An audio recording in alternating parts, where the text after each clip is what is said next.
So she redeems. She redeems.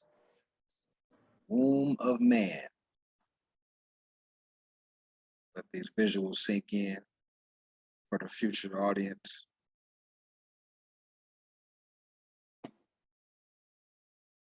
Got as above, so below here. Got the glyph, the earth glyph, the zodiac. This piece is by Ras Mariah Bay. So women are the first nurturers, producing and raising both male and female, who are destined to govern society. A nation of people cannot rise higher than its woman. Will the children rule the world? All individuals are mortal and the destiny of the world, the ruling and the being ruled, is all in the hands of the children. Those who rule today were the children of yesterday and will be dust tomorrow. That is the law of human life.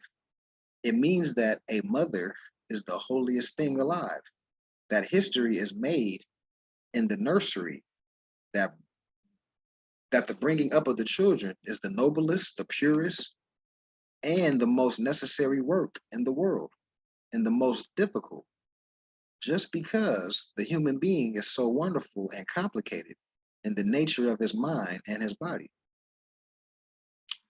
Now it's from the Book of Knowledge collection, a quote.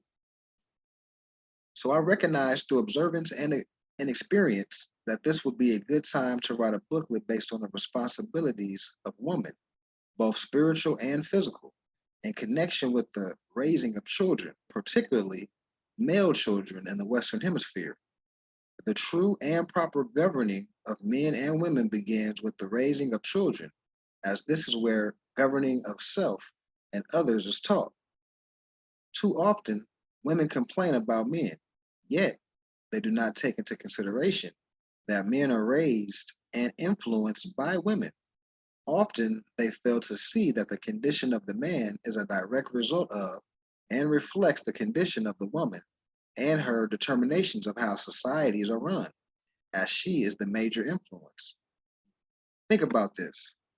Many women expect some other mother to raise a son or a daughter that is good enough for them, or for their daughters and sons to mate with, without the knowledge that they have to collectively raise them to be good, productive, and responsible processing of principles and ethics. This certainly involves culture and cultivation. The womb is the first school. We are all taught through the womb, whether we are conscious of it or not. This is where the teachings begin. Therefore, by natural mandate and order, it is necessary for women to be aware and prepared to receive and impart innate knowledge to their sons and daughters in the womb. This is a true aspect of prenatal care. When you think of anything in the physical, you must think about its origin. Thought is a seed, origin of all matter. Before anything can be manifested in the physical plane, it takes root in the spiritual plane, utilizing the ethers and in rhythm with the ebb and flow energies of life, the rhythm of life. All thoughts, all things have an origin, an atom, the soul of the matter. Definition of matter: the element in the universe that undergoes formation and alteration. Another definition: the formless substratum of all things which exists only potentially and upon which form acts to produce reality. Two definitions of matter. Since women bring life into form from the spiritual to the physical, they need to be aware of what they are bringing in.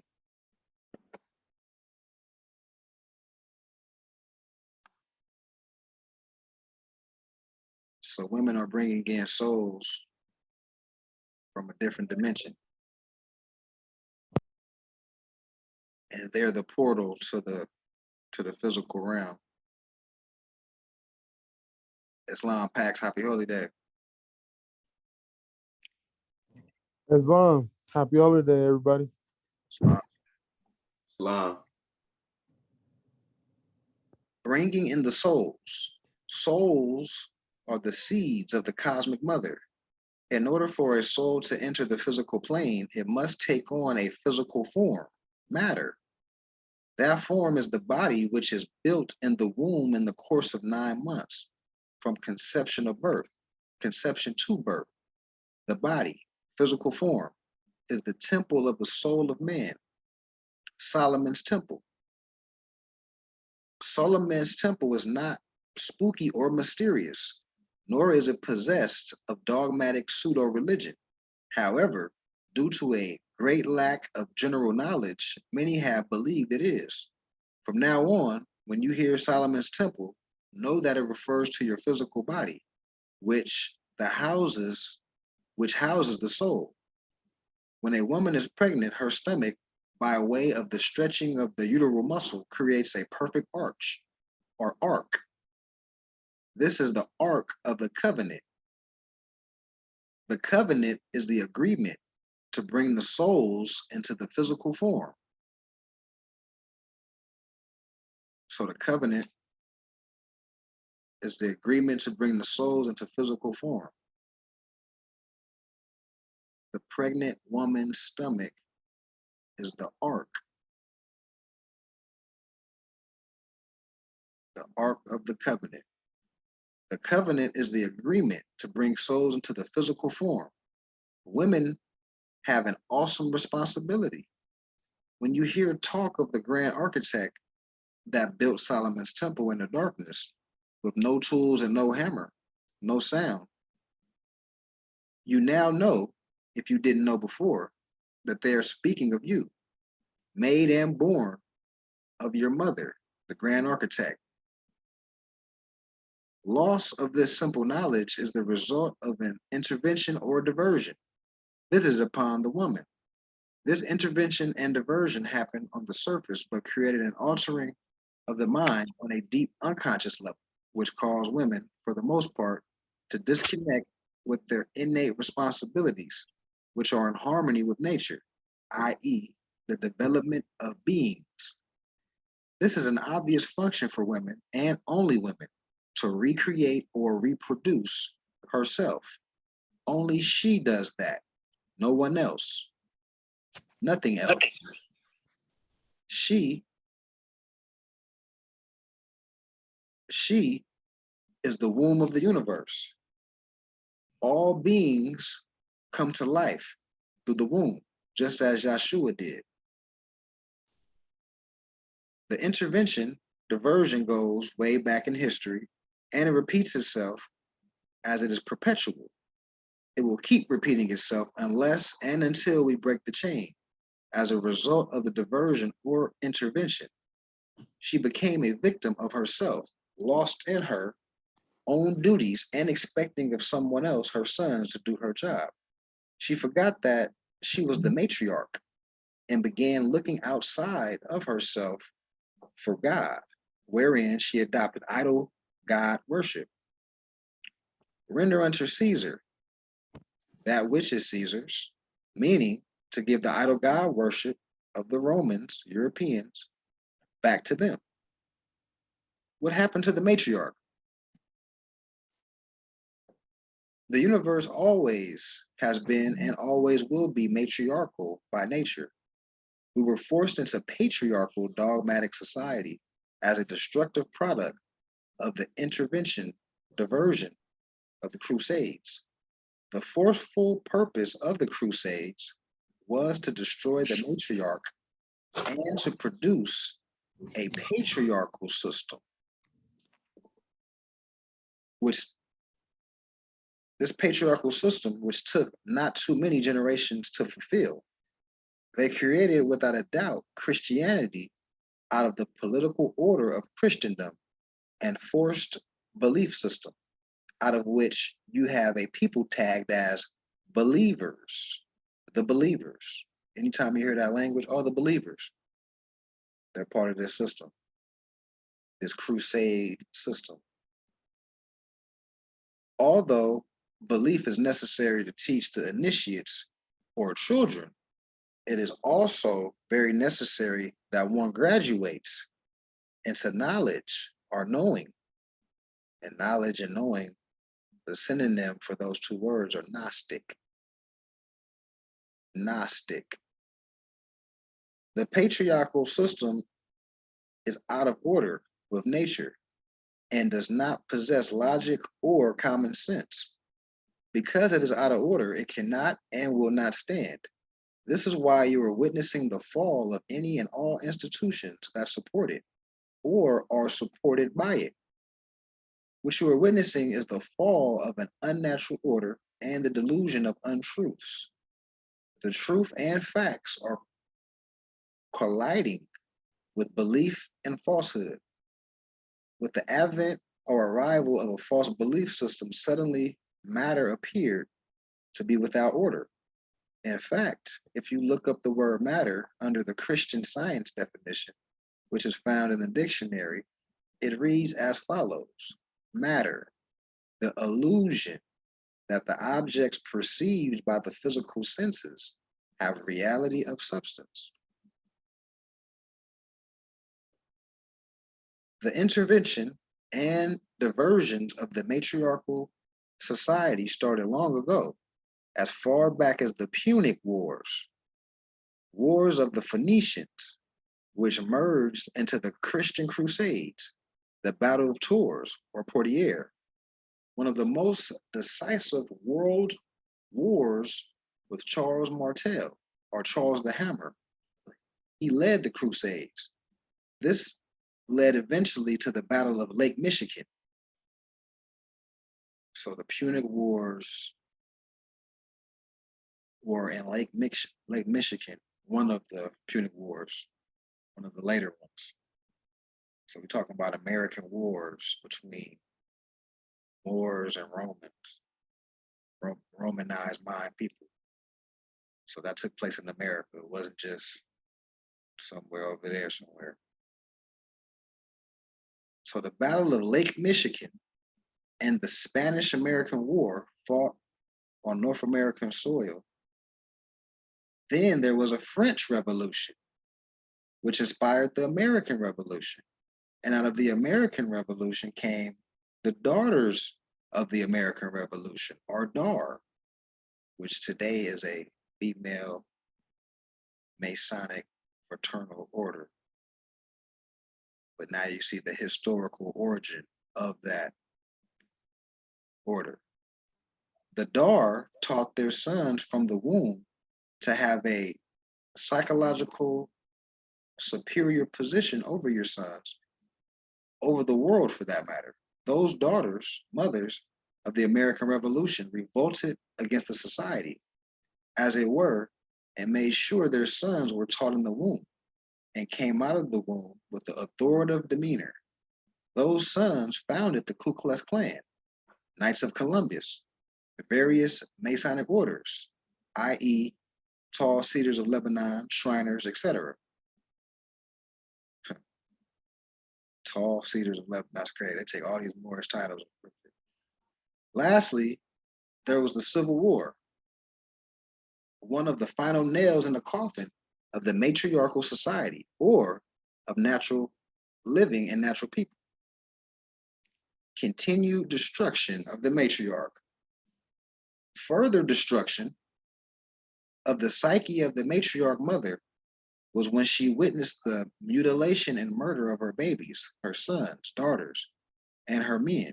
She was traumatized by the sight of the womb being cut open and the babies dropping to the ground. She was traumatized when they tied each limb of her sons to a different horse and sent them off in different directions. She was traumatized into disconnecting with her babies, as she knew they would be taken away and sold on the auction block. She has always been the target This is the basis of the modern psychological state of the woman. She is still in shock, and while in that state, she has sold out her and her babies to the very system that enslaves her and her babies. She must first be awakened and get back in touch with knowledge of self so she may put things back in order, teach from the womb again, and redeem humanity. It is the woman who has fallen. However, the man has no other choice but to fall if she has. He diligently tried to take up the charge. He held ground fiercely with a brute determination to carry out the quest of the mother. She and only she has the ability to bring and teach souls of a higher vibration. Of course, she must be in a higher consciousness herself first. Unfortunately, when she went to sleep, so did he. She stopped teaching him from the womb and sent him out into the world unequipped. Hence, a people cannot rise higher than its woman, its women. The woman, where is she today? What is she doing? Women are the ones behind the scenes running institutions, organizations, and associations. She makes all of them work: churches, hospitals, jails, synagogues, temples, schools, organizations, associations, offices, satellite offices, home offices, central offices, branch offices, etc. Without her support, these institutions would not run. If she has all of this power, and she does, why isn't she cognizant of her own womb power? Why isn't it clear to her that she produces the men and women of society? It is up to her how society is governed. Although she might not be conscious of this, governing principles are taught as children are being raised. Of course, by her failing to do so, she has become the complainer of the very little thing she is ultimately in control of. Organizations are put in place to deal with the symptoms of her problem, but not the problem. The woman fund and or support those very organizations that are set up to keep her womb enslaved. If she has self-knowledge, she would not continue to support that which is enslaving her and her babies. By doing so, she works against herself. Some of these organizations may have good intentions, however, as dedicated in nature, no one raises children better than the mother who brought them here. Mothers have to be more responsible. We have an abundance of mothers who are bringing souls in and not being responsible. These souls have an agenda as well. All that lives wants to live. They come from the door with the struggle to free themselves from the constraints and the already set up institutionalized slavery system, which is designed to have them locked up for the most of their life, if not by physical lockup, certainly mentally locked up. Parents must be aware of the conditions they bring their children into and what they are passing on to their children. Most parents don't or won't educate their own children, mainly because the children are looking for some facts, not beliefs. And the parents have done enough studies on their own to pass correct information to their children. This type of activity is, in great part, responsibility for the children becoming walking time bombs who take out their aggressions on society, as they are a product of society, aren't they? For those of us who blame their condition on slavery and oppression, but cannot put their finger on it, the fact is that slavery is now institutionalized because that recognition know that the slaveholders are comfortable to see these conditions as it makes their stronghold stronger. So who is really so who is really the subjugated ones? The parents or the children or both? As the condition of the parent, especially the mother, perpetuates the condition of the children and thus the society. Yet, we talk about the condition of the children as if it is disconnected from us as a whole. When children are dying younger and younger, it is a sign of extinction. That was actually the end of that book. But yeah, we actually stop right here today.